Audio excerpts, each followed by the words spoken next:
A day in my life as factory worker here in Taiwan. Hi guys, happy day sa bawat isa.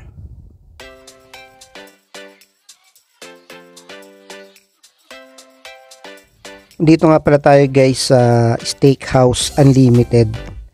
Ayan, so kakain tayo guys dito kasi iti-treat muna natin yung ating self. Ayun, for the go guys, no? Ang ganda dito guys, ang ganda ng ambience, ang ganda ng place. Tapos ang dami niyang pamimilian guys ng kakainin mo, as in talagang masusulit guys yung 400 plus mo. Tapos o-orderin mo talaga yung pinakamasarap na gusto mo. O, siyempre, titreat mo yung sarili mo, di ba? So unlimited lahat ng nandyan guys, no? Kung hanggang saan kaya mo, syempre kakayanin mo para mabusog ka naman pag pumunta dito. Sa mga mahihina kumain, hindi ka pwede sa unlimited, no? And guys, no, may mga nagtatanong pala guys, no, kung bakit ba magandang pumunta dito sa Taiwan. Actually, marami tayo mapapanood nito sa mga gumagawa guys ng mga question na ito, at marami na rin sumasagot, no. Totoo naman lahat ng sinasabi nila kung bakit madaming gustong mag-apply dito sa Taiwan, lalo na ngayong this coming 2025, no.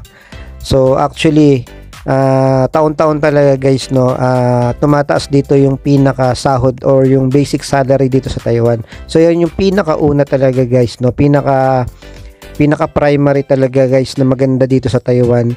Yung salary maganda yung pasahod dito. So sa 2025 guys ay nasa 28,000 plus na New Taiwan dollar ang pinaka basic salary. Tapos wala pa dun yung overtime, wala pa dun yung mga holiday guys na binabayaran pag pumapasok tayo. So talagang napakaganda dito guys, no. Tapos pangalawa, hindi lang yung basic salary na tumataas every year. So pangalawa dito yung yung mga bilihin guys, no. So hindi ka dito mai-stress, talagang ang mga bilihin dito guys sobrang mumura talaga, ano. Hindi tulad sa Pilipinas na sobrang mahal ng mga bilihin. Dito guys, sobrang carry mo, kayang-kaya mo yung mga paninda dito guys, yung mga kinakain mo dito, mga binibili mo.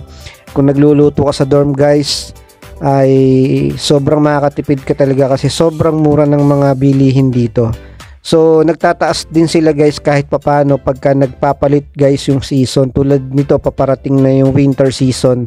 So may mga prutas na tumataas, may mga gulay na tumataas, pero konting-konting diferensya lang guys, no. Dalawang main reason kung bakit maraming gustong mag-apply dito at talagang pwede kang magpunta dito guys, lalo na sa mga factory worker, yung salary natin na tumataas, at pangalawa yung mga bilihin dito sobrang mumura. Tapos pangatlo, yung yung daily life natin dito guys. For example, papasok ka sa trabaho mo, tapos tatravel ka, so hindi ka matatraffic, yon. So hindi ka stress dito pag babiyahe, talagang napakaganda, smooth, solid talaga dito. And then next natin guys, yung mga tao dito guys, like Taiwanese, sobrang babait.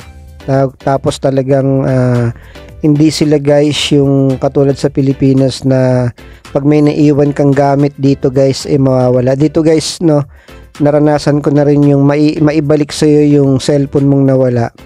Yon, hindi dito kagad mawawala, no. Wag lang yung ibang lahi talaga yung makakapulot. Talagang hindi mo na makukuha minsan, no. Tsaka isang kagandahan dito kasi guys, no, kaya maraming naibabalik na gamit. Syempre, sobrang daming CCTV dito guys, no.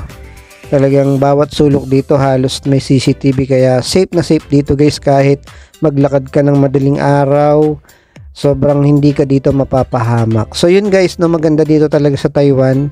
At sa mga gustong mag-apply dito, gustong magtrabaho dito, so for the go na, mag-apply na tayo guys. Galaw-galaw na tayo dyan. So pagka gusto mo mag-apply guys, just comment, and I'm willing to send, no, yung aking agency dyan sa Pilipinas. Yun guys, good luck sa bawat isa. Mag-iingat tayo, and always remember, be good and always be positive lang tayo sa buhay. God bless you all. Thank you for watching.